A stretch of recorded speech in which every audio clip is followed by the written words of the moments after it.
عربيه كروس اوفر بقالها سنه في السوق، تصنيفها الحجمي اكبر من الفئه السعريه اللي بتنافس فيها، وجايب تجهيزات كتير جدا ما تتخيلش انك تلاقيها في الفئه السعريه دي، وناس كتير جابتها وحبتها، وهنعرف مع بعض ايه حكايتها.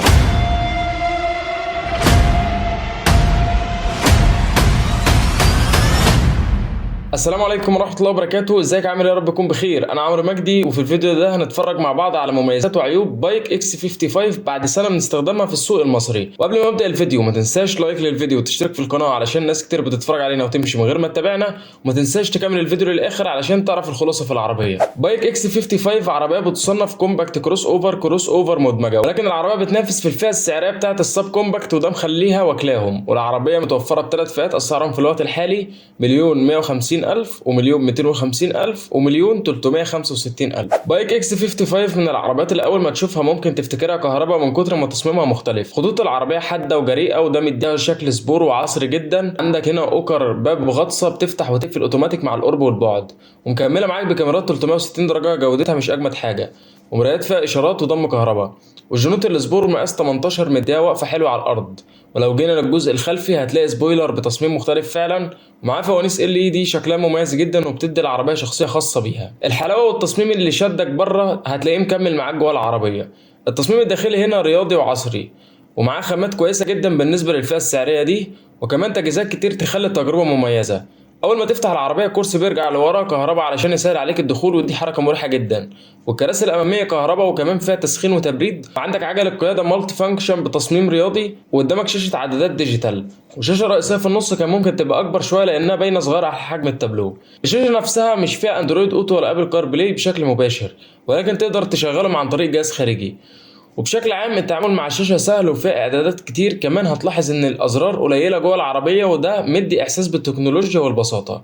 ومن ضمن التجهيزات عندك شاحن موبايل وايرلس وامبيانت لايت. لو جينا نتكلم عن المساحات والراحه في الاستخدام هتلاقي ان مساحات الركوب في العربيه ممتازه جدا. في الامام الكراسي خامتها كويسه وتصميمها مريح وبتدعمك في القعده بشكل واضح. وفي الصف الثاني المساحات مريحه وواسعه، وكمان مفيش نفق فتيس في النص، وده مدي راحه اكبر للراكب اللي في النص. الرؤيه كمان من الحاجات المميزه هنا، مساحات الرؤيه الجانبيه كويسه والمرايات كبيره والنقط العاميه قليله، خصوصا مع وجود كاميرات 360 درجه وحساسات اماميه وخلفيه. العربيه كمان فيها سقف بانوراما كبير بيدخل اضاءه حلوه جدا جوه العربيه وبيخلي الاحساس بالمساحه افضل. ولو بصينا على مساحات التخزين هنلاقي انها كتير وموزعه بشكل عملي جوه العربيه. اما بالنسبه للشنطه الخلفيه فهي كهرباء ومساحتها حوالي 450 لتر، وهي مساحه مقبوله، ولكن بصراحه كانت محتاجه تبقى اكبر شويه علشان تنافس بشكل اقوى في الفئه دي. لو انت مكمل معانا ما تنساش لايك بقى وتشترك في القناه علشان نكمل الفيديو مع بعض كده ونعرف ايه الخلاصه في العربيه. وبايك اكس 55 بتيجي بمنظومه حركه تميل للرياضيه شويه. العربيه معاك بموتور 4 سلندر 1500 سي سي تربو بيطلع 185 حصان و305 نيوتن متر عزم. والتربو هنا مش عادي، ده متشارك في تطويره مع مرسيدس بنز، وده بيديك اداء قوي من على عدد لفات قليل، وكمان مستمر معاك على العالي.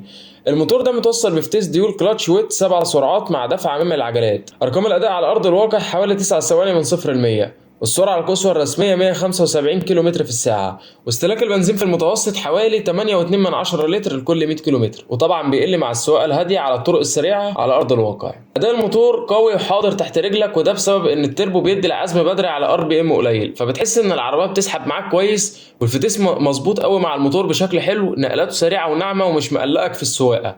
ففي المجمل اداء العربيه حلو جدا ويكفي استخدامك اليومي والسفر، بس في نفس الوقت ما تستناش انها تبقى عربيه رياضيه خارقه. الحته بقى بتاعت الرياضيه دي مكمله معاك في الثبات. العربيه بتاخد المنعطفات ومطبات الهواء وهي متماسكه بشكل كويس، بس خلينا اكون صريح معاك، في تميل بسيط في البدن وده ملحوظ.